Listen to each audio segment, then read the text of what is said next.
افغان امنیتي ځواکونو یو ځل بیا له طالبانو غچ واخیسته. د سلام په وړاندې کولو سره یو ځل بیا درته یو نوی ویډیو ته ښه راغلاست وایمه. د افغانستان د دفاع وزیر اسدالله خالد چې پر کندوز ولایت د طالبانو تر برید وروسته هلته تللی، وایي چې افغان امنیتي ساتونکي د هیواد او خاورې د ساتلو توان لري او په هیڅ صورت کې به دښمن ته اجازه ورنکړي چې بریالی شي. نوموړی وایي چې تېره شپه افغان امنیتي ساتونکو په کندوز کې طالبانو ته سخت غاښ ماتونکی جواب ورکړی ده. تر 50 زیاتې وژلي او لسګونه نورې ټپیان کړي دي.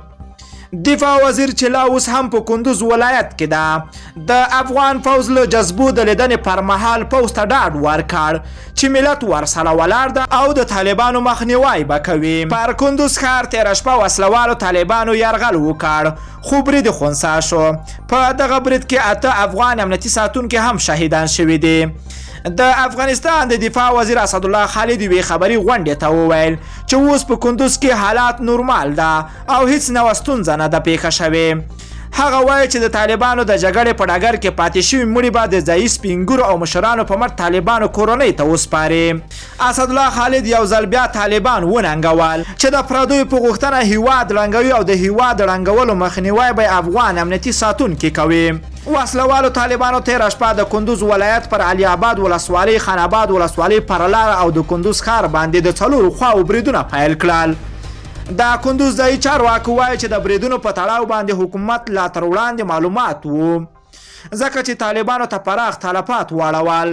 طالبانو تېرې پنجشنبې په ورځ د پېښور په اکوړه خټک په یوه غونډه کې پریکړه وکړه چې په افغانستان کې به پر ملکي او نظامي تاسیساتو بریدونه کوي.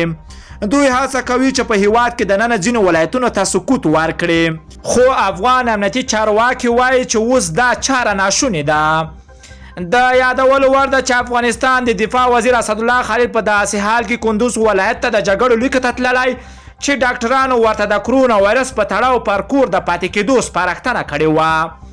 خو اسدالله خالد وویل چې زه د دې وطن بچا یم او د دې وطن ساتل په ما فرض دی، نو زه څنګه په کور پاتې شم.